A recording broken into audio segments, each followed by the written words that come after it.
Baik.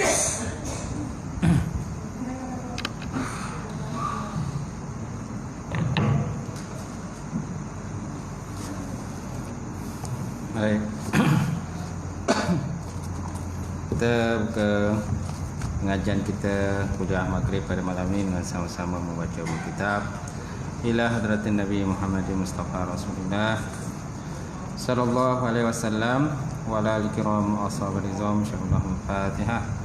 A'udzubillahi minasyaitonir rajim. Bismillahirrahmanirrahim. Alhamdulillahi rabbil alamin. Ar-Rahmanir Rahim. Maliki yaumiddin. Iyyaka na'budu wa iyyaka nasta'in. Ihdinas siratal mustaqim. Siratal ladzina an'amta 'alaihim ghairil maghdubi 'alaihim waladdallin. Amin. Assalamualaikum warahmatullahi taala wabarakatuh. Alhamdulillahirabbil alamin. Wal 'aqibatul muttaqin wala 'udwana illa 'alal zalimin. Asyhadu an la ilaha illallah wahdahu la syarikalah wa asyhadu anna Muhammadan abduhu wa rasuluh. Allahumma salli wa sallim ala sayyidina wa nabiyina wa maulana Muhammad imamil muttaqin wa qaidul mujahidin wa ala alihi wa sahbihi ajma'in. Amma ba'd.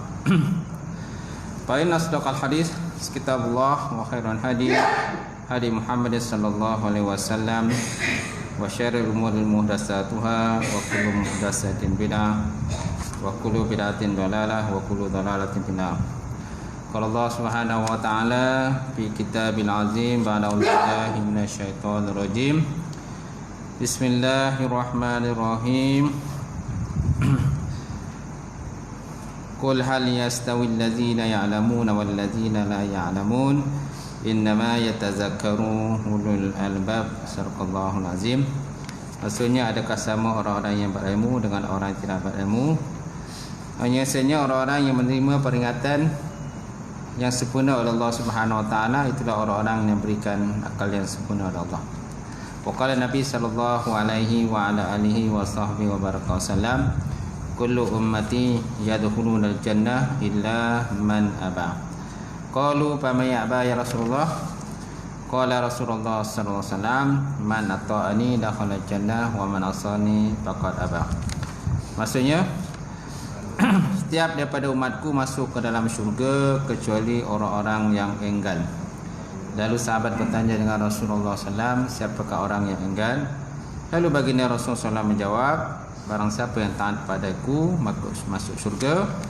Barang siapa yang tidak taat padaku maka mereka termasuk daripada kalangan orang-orang yang enggan. Alhamdulillah. Yang mati Fadil Tuan Imam kita, Tuan-Tuan Imam, Tuannya Tuan Bilal, kemudian Tuan Siak, kemudian pengurusi masjid, seluruhnya jawatan masjid, silang jamaah muslimin muslimat Allah Ta'ala. Alhamdulillah, kita banyakkan puji dan syukur kepada Allah Ta'ala kerana sekali lagi malam ini kita dapat bersama sambung kuliah kita, kuliah Tauhid ataupun Akidah, kitab Aqidatun Najin, yang dikarang oleh Syekh Zainal Abidin bin Muhammad Al-Fatani, ataupun nama gelarannya itulah Tuan Minal. Tuan Minal gelaran dia. Baik. Jadi malam ni kita sambung bab apa lagi tu? Sampai mana tu bab? 28. Baris 2 dan adapun.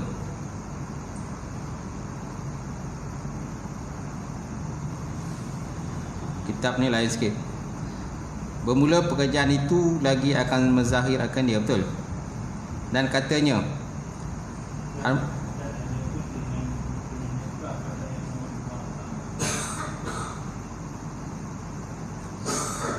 oh tu 28 okey, insyaallah. Dan adapun dengan nisbah pada ilmu Allah Ta'ala, maka tiada menafikan antara dua pekerjaan itu, yakni ketiadaan kesudahan, dan diketahui dengan tafsir. Dan adapun dengan nisbah pada ilmu Allah Subhanahu Wa Taala, maka tiada menafikan antara dua pekerjaan itu, yakni ketiadaan kesudahan ilmu Allah Ta'ala lah, dan diketahui dengan tafsir ilmu Allah Ta'ala. Ialah Allah Ta'ala ni dia tiada ilmu, dia tiada kesudahan. Kemudian diketahui dengan tafsir, terperinci pula. Setiap satu itu diketahui Allah Ta'ala secara terperinci, dengan tiada batas, tidak terbatas lah pengetahuan Allah Ta'ala itu. Dan dijawab oleh setengah mereka itu dengan bahawasanya barang yang tiada berkesudahannya seperti nikmat syurga dan azab neraka itu diketahui oleh Allah Ta'ala akan barang yang hendak dijadikannya dengan tafsir sebelum lagi bahawa dijadikan dia, sebelum bahawa dijadikan oleh Allah Ta'ala. Walaupun ilmu Allah Ta'ala itu tidak terbatas ilmu dia, tetapi dia mengetahui juga segala nikmat-nikmat syurga yang terdapat dalam syurga, dan dia juga tahu azab neraka. Kan? Berapa jumlah orang yang akan dimasukkan dalam neraka, berapa jenis azab yang terdapat dalam neraka, itu semuanya diketahui Allah Ta'ala secara tafsir. Tafsir maksudnya apa tuan-tuan? Terperinci. Lawan tafsir ijmali, ijmal ringkas, tafsir terperinci. Baik. Dan dijawab oleh setengah mereka itu dengan bahawasanya barang yang tiada berkesudahannya seperti nikmat syurga dan azab neraka itu diketahui oleh Allah Subhanahu Wa Taala akan barang yang hendak dijadikannya dengan tafsir sebelum lagi bahawa dijadikannya, dan tiada diketahui akan akhirnya, kerana tiada akhirnya baginya, hingga diketahui akan dia, dan tiada dinamakan mereka itu jahim. Dan tiada diketahui akan akhirnya kerana tiada akhirnya, sebenarnya itu, hingga diketahui akan dia, dan tiada dinamakan ikan itu jahim. Tetapi walaupun Allah Ta'ala ada benda yang kadang dia tak tahu, tetapi tidak dinamakan sebagai jahil. Kalau kita tak tahu ni, kira dia jahil lah. Kalau kita satu benda yang kita tak tahu, maka dinamakan sebagai jahil. Tapi hakikat sebenarnya bagi Allah semua diketahui oleh Allah Subhanahu Wa Taala. Kerana bahasanya ia mengetahui akan suatu atas barang yang dia muafakat dengan hakikatnya, dan telah muafakah oleh segala muslimin atas bahasanya nikmat syurga dan azab kufar dalam neraka itu tiada kesudahan baginya. Tiada kesudahan. Walaupun dalam neraka tu tiada kesudahan azab, kan? Dalam neraka tiada kesudahan azab. Dalam syurga pun tiada kesudahan nikmat. Tetapi tiada kesudahan nikmat itu bukan makna Allah Ta'ala jahil. Bukan makna Allah Ta'ala jahil di dalam tiada kesudahan nikmat itu. Itu juga dengan azab neraka, bukan makna Allah Ta'ala jahil di atas sesuatu azab dalam neraka itu yang tiada kesudahan. Berbeza dengan manusia lah. Manusia ni apa saja suatu benda yang kita tak tahu, maka kita namakan sebagai orang yang jahil, orang yang tidak tahulah suatu benda tadi. Baik, seterusnya, bermula Allah Ta'ala itu Tuhan yang menjadikan lagi yang berkehendak baginya, dan tiada tasawur yang demikian itu melainkan diketahuinya dengan tafsir akan sekalian itu. Ulang balik, bermula Allah Ta'ala itu Tuhan yang menjadikan lagi dia berkehendak baginya suatu benda yang dijadikan tadi, dan tiada tasawur, tiada tergambar, tasawur tergambar yang demikian itu melainkan diketahuinya dengan secara tafsir. Semua diketahui oleh Allah SWT secara tafsir, secara terperinci. Walaupun manusia ini ada satu benda kadang-kadang manusia tahu secara terperinci, tapi tidak sama juga dengan pengetahuan yang ada kepada Allah Ta'ala. Kerana pengetahuan kepada Allah Ta'ala tu lagi terperinci pula. Lagi terperinci. Tak? Baik. Contohlah zaman sekarang ni, apa ni penyakit ni? Penyakit COVID kan? Penyakit COVID-19 ni. Manusia pun tak mampulah. Panggillah pakar-pakar mana sekalipun, bergabunglah segala pakar dan sebagainya, masih lagi belum bertemu lah.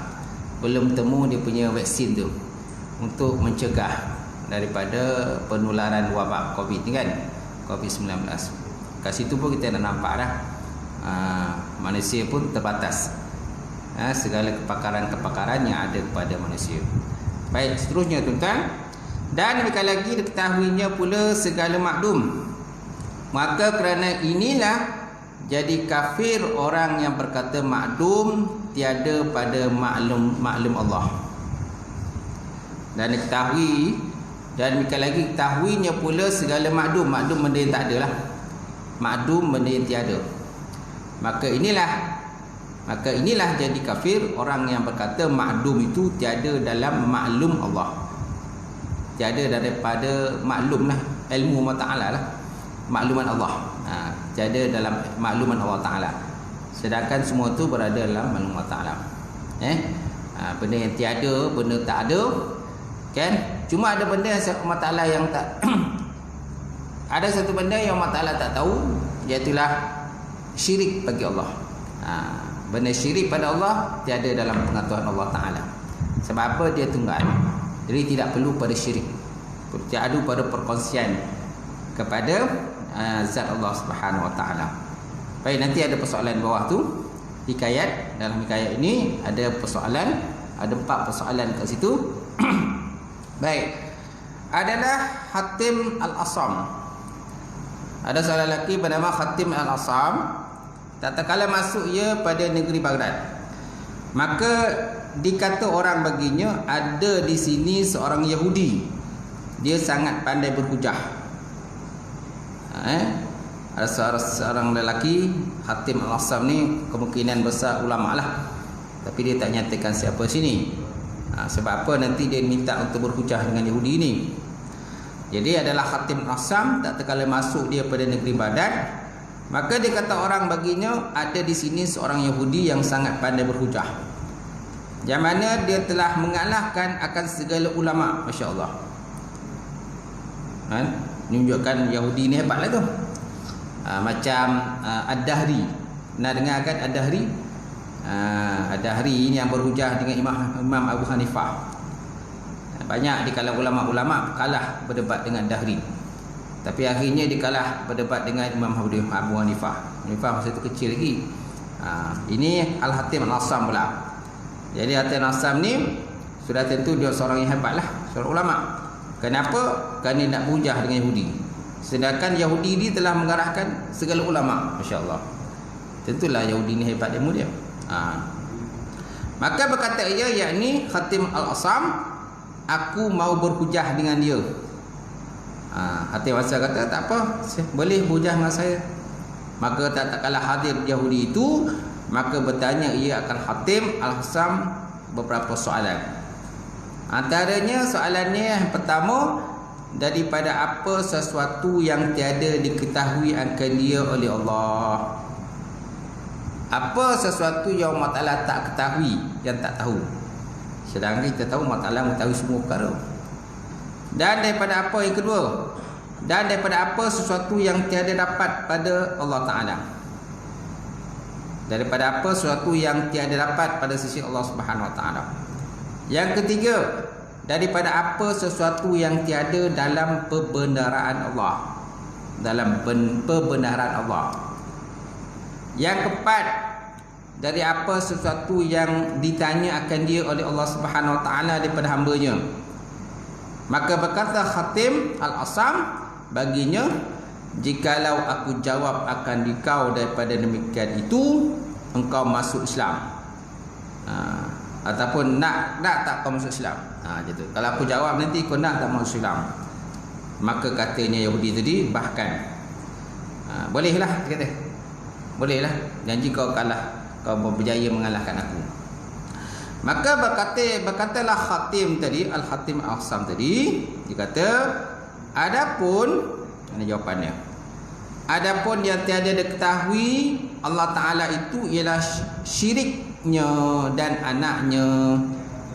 Itu satu benda yang tidak diketahui Allah Ta'ala.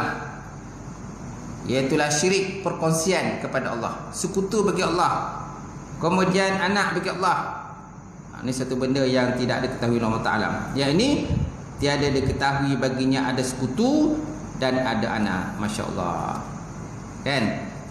Jadi orang tak tahu dia ni ada sekutu. Sebab apa? Yang aku tahu aku tunggal. Aku esa aku tunggal. Tak perlu ada sekutu selain pada aku.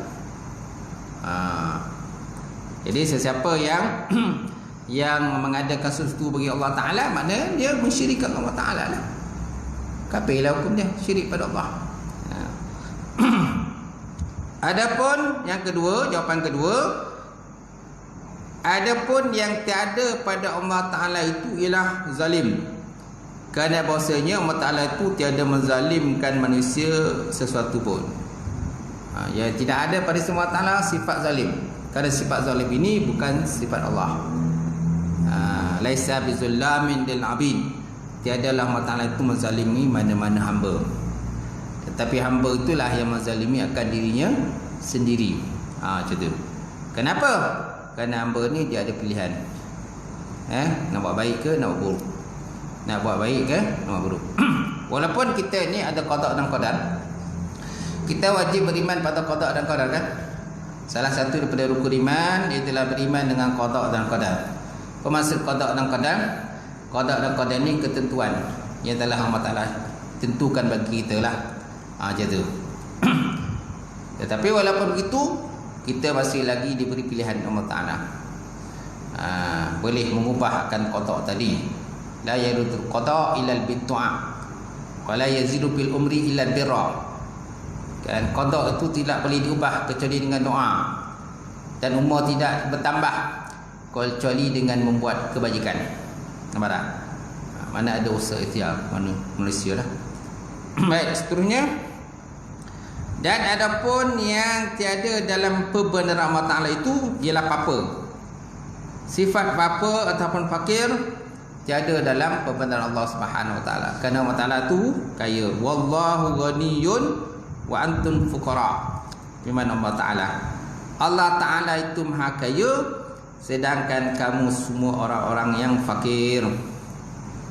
Kita ni semua orang fakir sebenarnya. Walaupun kita mengakui kita memiliki pelbagai jenis harta. Kita memiliki rumah, kita memiliki harta, kereta, kita memiliki tanah. Tak? Kita pelbagai jenis aset kita miliki, tapi hakikatnya kita semuanya fakir, berhajat kepada Allah Ta'ala juga. Dalam Allah Ta'ala bagi harta tu pinjaman aja, pinjaman saja. Bila kita mati esok, harta kita akan berpindah lah. Bila kita mati, harta akan berpindah kepada waris, pada orang lain dan sebagainya. Seterusnya tuan-tuan, dan adapun yang ditanya oleh Allah Ta'ala daripada hamba-Nya itu, maka iaitu ialah memberi hutang. Adapun yang ditanya Allah Ta'ala daripada hamba-Nya itu iaitu dalam bab memberi hutang. Sebagaimana Allah Ta'ala sebut dalam Quran, wa aqridullahu qardan hasanah. Wa aqridullahu qardan hasanah. Memberi hutang oleh kamu akan Allah Ta'ala akan sebagai hutang yang baik. Beri hutang olehmu akan Allah Ta'ala akan sebagai hutang yang baik. Apa maksud beri hutang ni? Apa maksud hutang? Allah Ta'ala berhutang dengan kita lah. Allah Ta'ala berhutang kita hasil daripada sedekah kita buat, hasil daripada sumbangan-sumbangan yang kita bagi ke orang, itu seolah-olahnya seperti Allah Ta'ala tu berhutang kepada kita. Macam itulah. Tetapi hakikat sebenarnya harta ni semua milik Allah. Harta yang kita gunakan, duit kita dapat ni semua milik Allah. Duit tu kita gunakan untuk bagi sumbangan ke orang lain, bagi sedekah kat masjid, orang susah, fakir miskin, sekolah tahfiz, sekolah agama dan sebagainya. Betul tak? Hakikat sebenarnya semua milik Allah Ta'ala juga. Kita hanya meminjam je. Tetapi Allah Ta'ala kata, wa aqridullah qardan hasanah. Memberi hutang oleh kamu Allah Ta'ala sebagai hutang yang baik. Maka menama oleh Allah Ta'ala akan sedekah. Jadi maksud berhutang tu sedekah. Manusia, orang beriman beri sedekah pada orang lain. Dan amal orang yang mukmin yang soleh.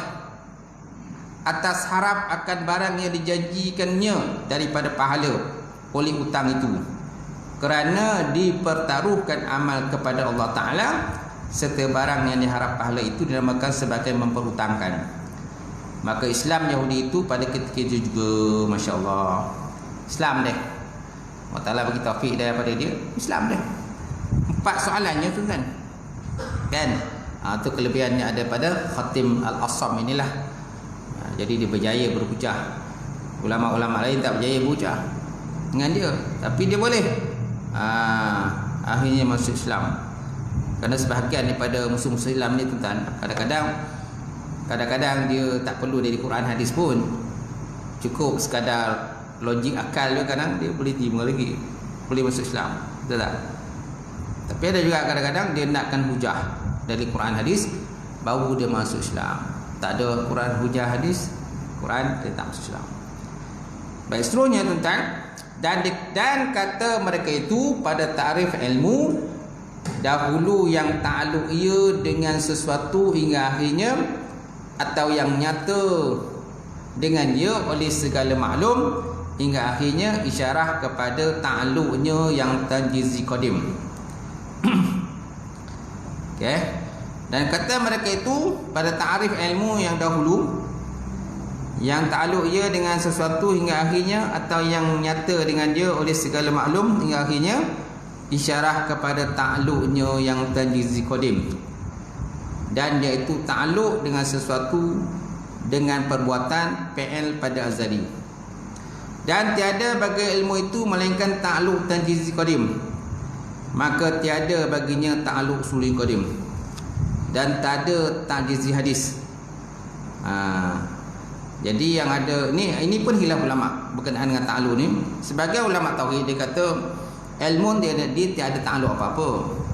Ilmu tiada ta'alluq. Yang ada ta'alluq biasanya itulah kudrah iradah. Kudrah iradah ada ta'alluq. Kan suluhi qadim, tanjizi hadis qadim dan sebagainya, standar qabdah. Tetapi ada juga sebahagian ulama dalam tauhid ni dia kata ilmun pun ada ta'alluq juga, ta'alluq tanjizi ni. Ilmun pun ada ta'alluq tanjizi juga. Contohnya di sinilah. Khilaf bagi orang yang menyangka bahawa bagi ilmun itu ada ta'alluq suli qadim. Kerana jikalau ada demikian itu, nescaya lazim Allah Ta'ala tadi bersifat dengan jahil. Tetapi ta'alluq ia dengan sesuatu dahulu daripada wujudnya, itu atas wajah bahawasanya lagi akan hendak dihadirkan dia, dan kemudian daripada wujudnya atas wajah bahawa telah ada. Kemudian daripada wujudnya itu atas wajah bahawa suatu benda itu telah ada. Ni kat sini menyatakan ada ta'alluq tanjizi ada juga, tetapi ta'alluq yang ada dikata ta'alluq suluhi qadim je. Sedangkan ta'alluq tanjizi hadis ke qadim tu semua tak ada lah dia kata. Jadi suluhi qadim saja yang ada. Sebab nanti bila ada benda-benda ta'alluq ini, sudah tentu akan kita menyangka Allah Ta'ala ni mula daripada jahil kepada alim. Mula daripada jahil kepada alim. Jadi benda itu mustahil bagi Allah. Sebab contoh kalau kudrat mula daripada suatu benda itu berada dalam ilmu Allah Ta'ala dulu. Kemudian kalau Allah Ta'ala meluluskan satu kejadian tadi, maka barulah wujud ke alam dunia ni. Bila Allah Ta'ala meluluskan wujud alam dunia ni, maka pergilah pada step-step seterusnya dalam ta'alluq kudrah, iradah dan sebagainya. Jadi sebagai ulama kata, kalau pada ilmun pun ada tahap-tahap macam tu, seolah macam didahului oleh jahil. Allah Ta'ala ni ada jahil dahulu, lepas jahil baru ada alim, lepas alim esok jahil semula. Macam tu. Jadi mustahil lah Allah Ta'ala begitu. Baik, ulang semula. Dan kata mereka itu pada ta'rif ilmun yang dahulu, yang ta'alluq ia dengan sesuatu hingga akhirnya, atau yang nyata dengan dia oleh segala maklum hingga akhirnya, isyarah kepada ta'alluqnya yang tanjizi qadim, dan iaitu ta'alluq dengan sesuatu yang dengan perbuatan pada azali. Dan tiada bagi ilmu itu melainkan ta'alluq tanjizi qadim. Nampak? Yang ada ialah tanjizi qadim je. Dan tiada bagi ilmu itu melainkan ta'alluq tanzizi qadim sahaja. Maka tiada baginya ta'alluq usuli qadim. Dan tiada juga ta'alluq tanzizi hadis. Tanzizi hadis tak ada, usuli qadim pun tak ada. Yang ada ialah tanzizi qadim saja. Yang ada kepada sifat ilmun yang ada kepada Ta'ala. Khilaf bagi orang yang menyangka bahawa bagi ilmun itu ada ta'alluq usuli qadim. Kerana jikalau ada demikian itu, nescaya lazim atas Allah Ta'ala bersifat jahil. Sifat jahil dulu, lepas tu bawa alim. Tetapi ta'alluq ia dengan sesuatu dahulu daripada wujudnya itu atas wajah bahawasanya lagi akan ada, akan hendak diadakannya, dan kemudian daripada wujud itu atas wajah bahawa suatu benda tu telah ada. Macam itulah dia nak sebut macam itulah. Macam tu. Kalau nak pendetilan ni nak kena tengok kitab lain pula. Maka bermula ta'bir dengan kana. Kana artinya telah ada. Kemudian saya kunu, lagi akan ada. Hanya sahaja iaitu dengan iktibar maklumnya, tiada dengan iktibar ilmun.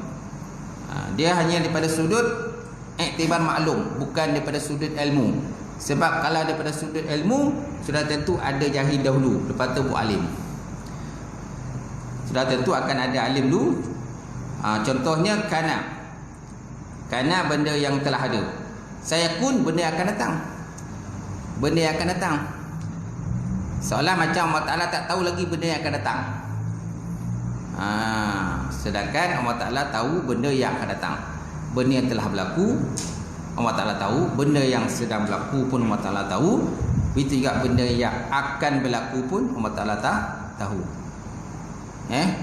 Jadi tak boleh kita beranggapan bahawa bila time suatu benda tu akan berlaku, seolah macam Allah Ta'ala tak tahu lagi benda yang akan berlaku tu. Seolah bila Allah Ta'ala tak tahu suatu benda yang akan berlaku, maknanya ada jahil bagi Allah. Maha suci Allah Ta'ala daripada sifat jahil. Maha suci Allah Ta'ala daripada sifat jahil. InsyaAllah. Faidatun, satu faedah. Telah berdiri seorang laki-laki di hadapan Ibnu Sajari. Ibnu Sajari kan? Okey, ada seorang laki-laki kan berdiri. Telah berdiri seorang lelaki kepada Ibnu Sajari, padahal dia duduk berwa'is. Berwa'is ni beri peringatan, bertazkirah atas kursi, sambil dia membaca firman Allah Subhanahu wa taala, kullu yaumin huwa fi syak. Kullu yaumin huwa fi syak. Dan berdiri laki-laki itu di hadapannya. Kullu yaumin huwa fi syak. Setiap hari dianya pada kejadian. Kullu yaumin huwa fi sya'nun. Setiap hari dianya Allah Ta'ala tu fi syak, dalam sesuatu kejadian.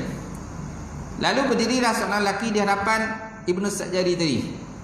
Maka berkata lelaki itu, hai orang ini, maka apalah perbuatan Tuhan engkau sekarang ini? Tiba-tiba lelaki itu berdiri di depan Ibnu Sajari. Bila Ibnu Sajari baca ayat Quran tadi, kullu yaumin huwa fi sya'nun, maka lelaki itu pun berdiri. Lalu ditanya soalan kepada Ibnu Sajari. Apa soalannya tuan-tuan? Apalah perbuatan Tuhan engkau sekarang ini?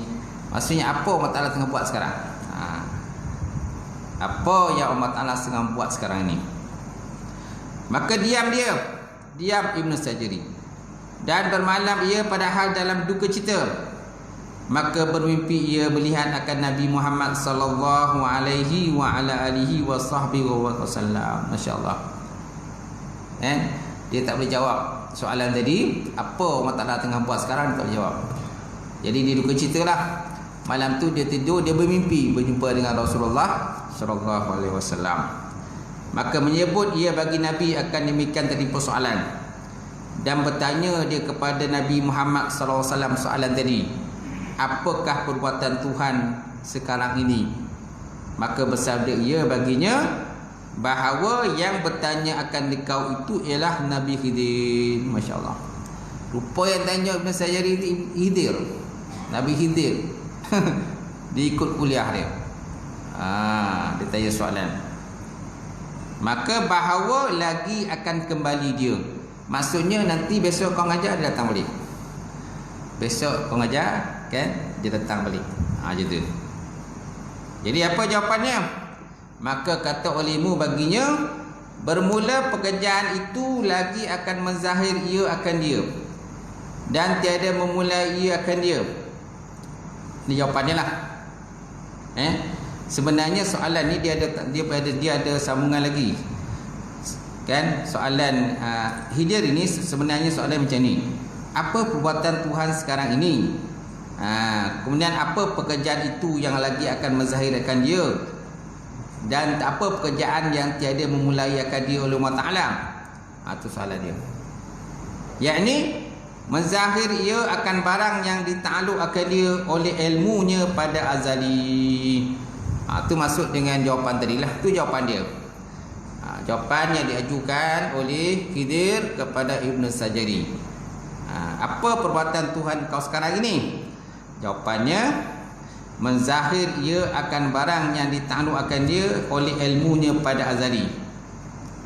Itu soalan yang pertama. Kemudian soalan kedua, apa yang tiada memulai akan dia? Jawapannya, dan tiada memulai akan pengetahuan daripada segala perkara yang dijadikan itu menghina ia akan sesuatu kaum dan mengangkat ia akan suatu kaum yang lain. Itu jawapan dia. Itu jawapannya. Apa yang tiada memulai akan dia oleh Allah Ta'ala? Jawapannya, dan tiada memulai akan pengetahuan atau ilmu daripada segala perkara yang dijadikannya itu menghina dia akan segala sesuatu kaum atau mengangkatkan dia akan satu kaum yang lain. Dia tidak memulakan lagi. Dia tidak memulakan lagi menghina ke satu kaum ataupun mengangkat satu kaum. Itu perbuatan Allah Ta'ala sekarang. Itu perbuatan Allah Ta'ala sekarang. Jadi perbuatan Allah Ta'ala sekarang ini, jawapannya yang pertama, Allah Ta'ala menzahirkan barang yang ditakluk akan dia oleh ilmunya terdapat di azali. Yang kedua, apa benda yang Allah Ta'ala tidak mulakan buat lagi, yang tidak Allah Ta'ala memulakan buat lagi ialah menghina ke satu kaum ataupun mengangkat satu kaum. Itu jawapan yang dibagi oleh baginda Rasulullah SAW kepada Ibnu Sajari. Baik, maka berpagi-pagi ia sukalah dia. Maka datang ia, yakni lelaki yang bertanya itu akan dia lagi, dan mengembalikan dia akan pertanyaan lagi. Jadi besok tu dia mengajar, ngajar, datang balik ke dia tu, Nabi Khidir datang balik, tanya soalan yang sama. Tanya soalan yang sama kepada Ibnu Sajari. Maka menjawab ia dengan demikian tadi. Dia pun jawablah dengan jawapan yang diterima daripada baginda Rasulullah sallallahu alaihi wasallam tadi. Maka berkata ia baginya, salawat olehmu atas orang yang mengajar ia dengan dikau. Jawapan daripada Nabi Khidir, sekarang bersalawatlah kamu kepada orang yang mengajarkan jawapan itu, iaitulah baginda Rasulullah sallallahu alaihi wasallam. Maka dia pun bersalawatlah kepada Rasulullah sallallahu alaihi wasallam, dan berpaling ia padahal bersegera ia. Lepas dia pun berpaling terus menghilangkan diri. Paling begini ni. Itu jawapanlah. Jawapan yang diberikan oleh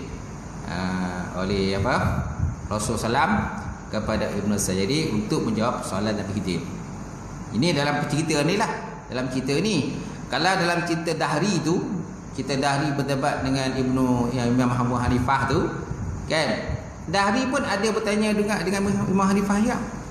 Apa perbuatan Allah Ta'ala sekarang ini? Dia kata, apa yang Allah Ta'ala tengah buat sekarang ini? Maka Abu Hanifah jawab, sepatutnya yang bertanya duduk di bawah, yang kena tanya duduk ke atas. Masa perdebatan tu depan orang ramai, berdebat orang ramai kan, masa tu Dahri duduk ke atas. Dahri ni dia banyak main logik akal je. Dari duduk ke atas, Imam Hanifah duduk ke bawah. Jadi Imam Hanifah kata, tak bolehlah macam tu. Sepatutnya orang bertanya duduk ke bawah, orang kena tanya duduk ke atas. Maka bertukar tempat. Dahri turun bawah, kemudian Imam Hanifah duduk ke atas. Lalu Imam Hanifah bila dia naik ke atas, dia pun menjawab, Sekarang ini perbuatan Allah Ta'ala ialah meruntuhkan yang batil dan menegakkan yang hak. Meruntuhkan yang batil, menegakkan yang hak. Mana menjatuhkan dahi ke bawah dan menaikkan Imam Hanifah dua ke atas. Itulah perbuatan Allah Subhanahu Wa Ta'ala sekarang ini. Jadi akhirnya dia benanglah dalam perbuatan dengan dahri itu. Baik, Ini pun lebih kurang sama juga soalan dia. Soalan Nabi Khidir kepada Ibn Sajri. Baik, dan katanya muta'alliqu bi jami'il wajibati wal jaizati wal mustahilati. Ini sambungan daripada ilmun, muka surat sebelah. Wal ilmun jumpa tak ilmun tu? Baris kat atas tu. 1 2 3 4 5 6 7 baris ke 7. Dan kata musannaf wal ilmu. Dan kata musannaf wal ilmu disambung dengan muta'alliqu bi jami'il wajibati wal jaizati mustahilat. Ilmu itu takluk dia dengan segala benda yang wajib dan segala benda yang harus dan segala benda yang mustahil. Itu takluk ilmu. Al-ilmu muta'alliqu bi jami'il wajibati wal mustahilati wal jaizat. Ilmu itu takluk dengan segala benda yang wajib dan segala benda yang harus dan segala benda yang mustahil. Artinya yang takluk oleh ilmu itu akan sekalian yang wajib dan sekalian yang harus dan sekalian yang mustahil. Dan telah lalu maknanya takluk itu menuntut sifat akan pekerjaan yang lebih daripada diri dia dengan zatnya Tuhan. Itu makna takluk. Telah bersifat amru zaim min zat, menuntut sifat akan pekerjaan yang lebih daripada berdiri ia dengan zat. Dan lagi takluk itu akan sebagai takluk tanjiz qadim. Dua. Takluk di sini ialah takluk tanjiz qadim. Jadi maknanya ilmu ada satu takluk saja. Ilmu ada satu takluk saja, itulah tanjiz qadim. Seluruh qadim tidak ada pada takluk ilmu. Lepas itu tanjiz hadis pun tak ada. Sebab kalau berlaku itu sudah tentu Allah Ta'ala ada sifat jahil. Lepas jahil baru alim. Jadi tak ada berlaku macam tu. Maka hanyalah seperti yang telah diketahui daripada barang yang telah lalu sebutnya. Maka ta'aluk ia kepada benda wajib ada dia. Maka ta'aluk ia kepada yang wajib seperti zatnya Allah Ta'ala dan segala sifatnya Allah Ta'ala yang melengkapi di dalam kata sifat itu ilmun dirinya. Ilmun dirinya. Dan melengkapi dengan kata sifat itu ilmun dirinya Allah Ta'ala, mengetahui dirinya Allah Ta'ala. Okey, itu takluk dengan benda wajib. Jadi ilmu Allah Ta'ala takluk pada zatnya sendiri dan segala sifatnya sendiri. Jadi dia tahu zatnya tunggal. Dia tahu sifatnya itu, sifatnya contoh kalau kudrat tu satu kudrat je. Okey, kalau iradat tu satu iradat saja. Tidak ada berbilang-bilang kudrat, tidak ada berbilang-bilang iradat. Dia tahu. Nampak tak? Jadi dia tahu dan dia tahu juga dia Maha berkuasa, dia mencipta alam, menguruskan alam dan sebagainya. Dia semua tahu. Itu dikatakan takluk dengan benda yang wajib. Seperti zatnya dan segala sifatnya yang melengkapi dalam kata sifat itu ialah ilmu dirinya sendiri. Maka dia tahu Allah Ta'ala akan ilmunya bahawa baginya ilmu. Dia tahu bahawa dirinya berilmu. Okey? Maka dia ketahui Allah Ta'ala akan ilmunya itu bahawa dirinya itu ilmu. Dirinya mempunyai sifat ilmu, mengetahui. Dan ta'aluk dengan benda mustahil pula itu bahawa diketahuinya bahawa tiada baginya anak atau isteri atau syirik perkongsian atau sekalian lawan sifat kamalat yang lain. Itu dikatakan ta'aluk dengan benda mustahil. Diketahui bahawa tiada baginya anak atau isteri atau syirik atau sekalian benda sifat-sifat lawan yang lain. Terus dia tahu bahawa dia tidak ada sekutu lah. Tidak ada sekutu. Cuma ada perbezaan sedikit lah jawapan ni. Jawapan ni berbeza sedikit dengan jawapan yang Hatim Al-Asam tadi. Kalau Hatim Al-Asam tadi dia kata tiada diketahui Allah Ta'ala akan dirinya itu ada sekutu dan tiada anak. Nampak? Di muka surat sebelah tadi. Berbeza sikit jawapan itulah. Dan ta'aluk kepada jaiz, benda harus, itu iaitu diketahuinya daripada sekalian mungkin yang telah jadi. Okey, diketahuinya sekalian benda mungkin yang telah jadi dan lagi akan hendak dijadikan, semua dia tahu. Dan yang tiada hendak dijadikan sesekali pun dia tahu. Dan diketahuinya dengan tafsir terperinci seperti bilangan malaikat.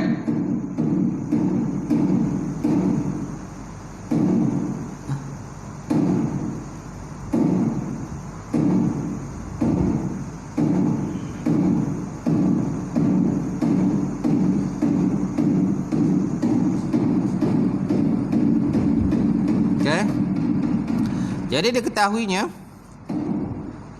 diketahui dengan tafsirnya terperinci seperti bilangan para malaikat, semua diketahui.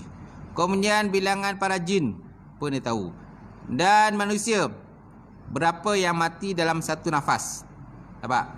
Berapa yang mati pada waktu sekarang ni, saat sekarang ni, jam sekarang ni, berapa jumlah manusia yang mati, dia tahu Allah Ta'ala. Dan berapa yang beranak, semua dia tahu. Berapa orang hari ni perempuan-perempuan yang bersalin yang beranak di seluruh dunia kan. Dan berapa yang hina dimuliakan, dia tahu. Berapa orang yang sebelum ni hina sekarang dah jadi mulia. Dan akasnya dan sebaliknya, akas baliklah. Sebaliknya dia tahu berapa orang yang hina jadi mulia dan mulia jadi hina. Semua dia tahu. Kata penghulu kami ahli tasawuf, bermula tiap-tiap seorang daripada manusia itu bernapasnya pada tiap-tiap sehari semalam 100,000 kali. 100,000 kali.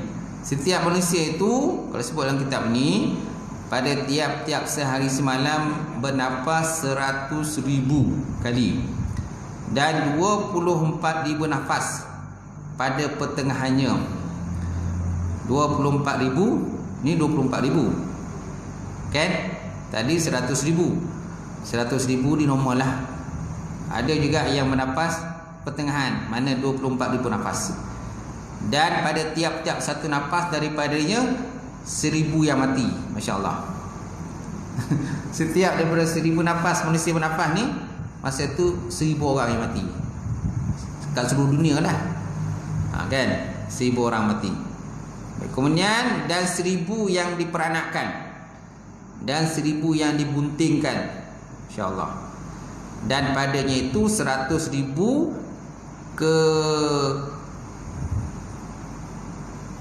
keluasan. 100,000 keluasan Allah Ta'ala atas hambanya yang qarib, yakni hamba yang mendatangkan dirinya Allah Ta'ala. 100,000 hamba yang merujuk diri pada Allah, bertaubat. Dan serta demikian itu sekaliannya. Kemudian bermula malaikat itu terlebih banyak daripada sekalian makhluk yang tersebut itu. Malaikat jumlah terlampau banyak, berbanding dengan manusia.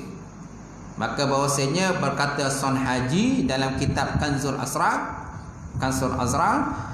bahawasanya segala anak Adam itu 1/10 gulungan jin. Masya-Allah. Anak Adam ni 1/10 jin. Segala anak Adam dan jin pula 1/10 sekalian binatang darat. 1/10 sekalian binatang darat.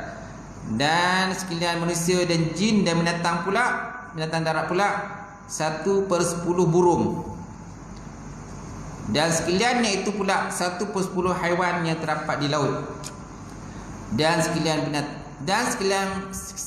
binatang laut dan darat dan jin dan manusia sekalian tadi 1/10 malaikat yang ada di bumi. 1/10 pada malaikat yang ada di bumi. Dan dihimpunkan sekalian tersebut itu daripada sekalian jin dan manusia dan binatang laut dan darat dan sekalian malaikat yang ada pada bumi ini 1/10 malaikat yang terdapat di langit yang pertama pula. 1/10 pada malaikat yang terdapat langit pertama. Tu dah campur semua dah tu. Jin, manusia, semua binatang laut semua kan. Binatang darat semua campur tu. Kan? Para malaikat terdapat di bumi semua campur tu. kita nak banding pula dengan malaikat di langit pertama. Rupa malaikat di langit pertama lagi banyak lagi. Daripada mana 1/10 daripada malaikat di langit pertama. Dan sekalian tersebut itu 1/10 malaikat pada langit kedua pula. Campur pula tadi, malaikat langit pertama campur dengan segala makhluk terdapat di bumi tadi kan. Dengan malaikat di bumi semua, dengan binatang laut semua, manusia, jin dan sebagainya. Rupa-rupanya mereka baru 1/10 daripada malaikat yang terdapat di langit yang kedua. Di langit kedua, masya-Allah Tuan. Dan sekalian tersebut itu 1/10 pada malaikat yang terdapat langit kedua. Demikianlah berganda-ganda hingga sampai kepada kursi dan arash. Padahal arash itu terdapat 1000 bilik. Pada arash itu terdapat 10 bilik. Maka jikalau dihimpunkan sekalian malaikat di dalam 7 petala langit itu, dan malaikat terdapat bumi, dan sekalian binatang laut dan binatang darat, mereka tu semua 1/10. 1 asyar mana 1/10, asyar ni 10 lah. 1/10 daripada malaikat yang 1 bilik pada sekalian bilik aras yang tersebut itu. Masya Allah. Kan? Kita ni orang kata tak tahulah, kocik sangat kan. Jadi manusia pun tak boleh nak lawan jumlah malaikat yang terlampau banyak kan. Macam tu. Dan hanya sampai situlah. Wallahu a'lam bissawab. Ini macam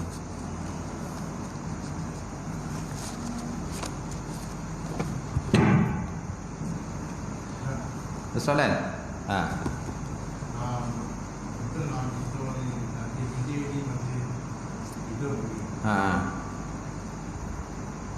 Okey, pendapat yang kuat menyatakan Nabi Khidir memang masih hidup.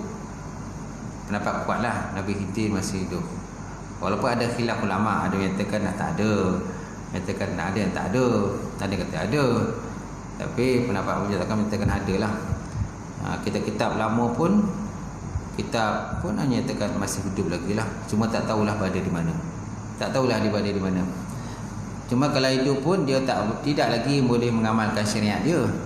Dia kena ikut juga syariat baginda Rasulullah sallallahu alaihi wasallam. Dia kena ikut juga kalau dia masih hidup pun.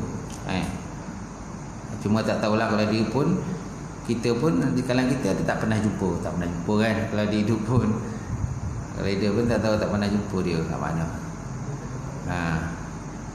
Jadi kalau ikut pendapat ulama masih hidup, dia masih hidup. Cuma tak tahu di mana. Tu jelah. Macam tu. Dan benda ni pun tak penting bagi kita sebenarnya. Tak penting pun. Kalau jumpa pun tuan-tuan nak minta apa, nak jadi wali. Kalau jumpa dia pun nak minta je, tuan minta nak jadi wali kan, doa jadi wali kan. Sebenarnya untuk jadi wali ni pun tak perlulah. Tak perlu kita nak menjadi karamah, tak perlu. Tak pentinglah bagi kita.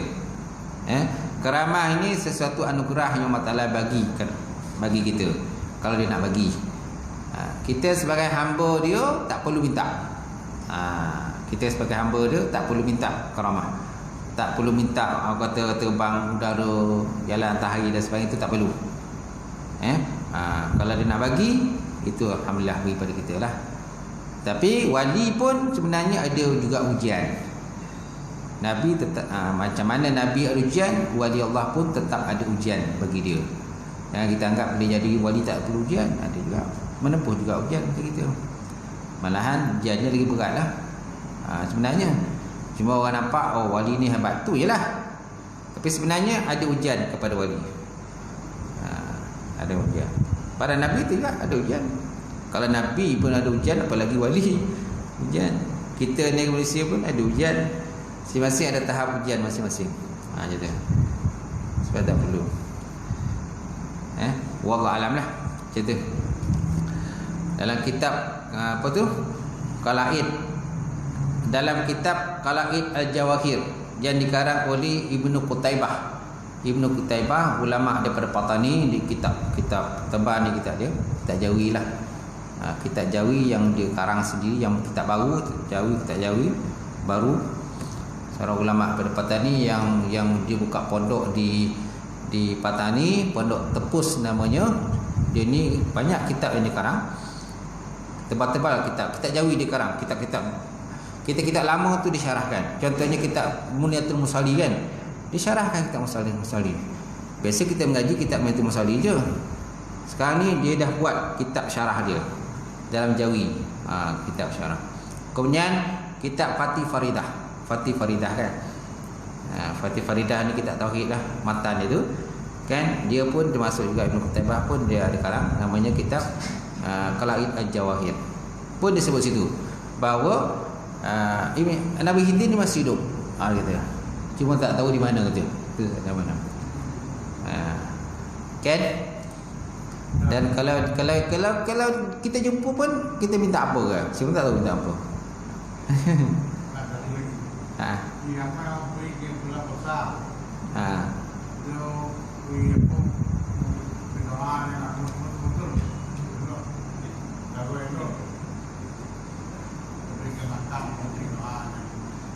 Pergi sana tu buat apa? Tak tahulah buat apa. Tapi kalau hanya sekadar untuk menurun ke, minta nombor ke dan sebagainya. Minta nombor tu syirik lah. Minta nombor kan. Macam tu. Saya dipaklumkan di Pulau Besar tu, dia macam tak berjaga. Pulau Besar ni tak berjaga sangat lah. Nak kata tempat pelancongan pun tak juga, kata. Sebab macam tak terurus. Pulau Besar ni kurang pengurusan lah, dia orang cakap, yang pergi sana. Dan masih lagi ramai yang kata yang buat macam pemujaan kubur ni, masih lagi kita minta nombor ni. Macam tu. Ada puan puasa, ada juga ada yang kata buat operasi, dia orang buat operasi. Kan lepas dia buat operasi, lepas tu besok dia buat balik. Tu kata. Time operasi tu dia tahulah operasi ni, kena operasi datang. Kan buat operasi datang, dia adalah dia punya spy tu. Bila buat kuasa datang, dia tak buat benda tu. Bila buat kuasa dah balik kan, dia buat balik. Dia buat balik benda tu. Itu yang susah tu. Dia macam dia seronok buat benda tu lah. Macam tu. Wallahualam. Tu je lah yang dapat saya bagi jawapan dia. Boleh? InsyaAllah. Lain soalan?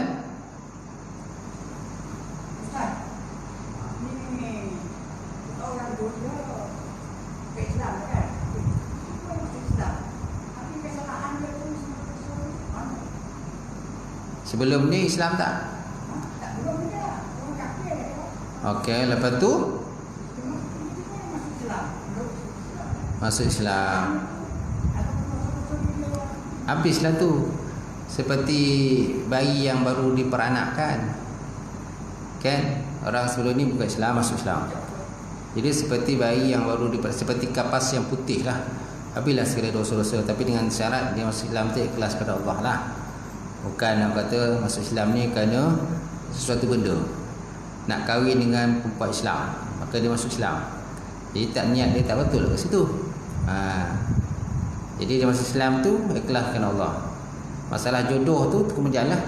Kalau ada jodoh dapatlah kahwin dengan pemuda Islam ke kan, dan sebagainya, lelaki Islam dan sebagainya, perempuan Islam. Tapi orang bila masuk Islam tu dia habislah dosa tu. Semayang-semayang ke tak perlulah dia qada lagi. Dia kalau qada itu kalau murtad, sebelum ni Islam, lepas tu murtad, lepas tu Islam semula, mana yang ditinggal yang masuk dia murtad tu wajib dia ganti, dia qada. Tapi kalau dia asalnya memang Islam, dia asalnya memang kafir, Buddha ke Hindu sebagainya, tiba-tiba masuk Islam, jadi dia tidak perlu mengqada lah mana-mana yang tertinggal ketika dia buka Islam itu. Itu saya cakap tadi. Dia ni memakai seperti kapas yang putih, tapi dia dengan niat ikhlas kepada Allah Ta'ala lah. Itu boleh. Ya. Habis insyaAllah.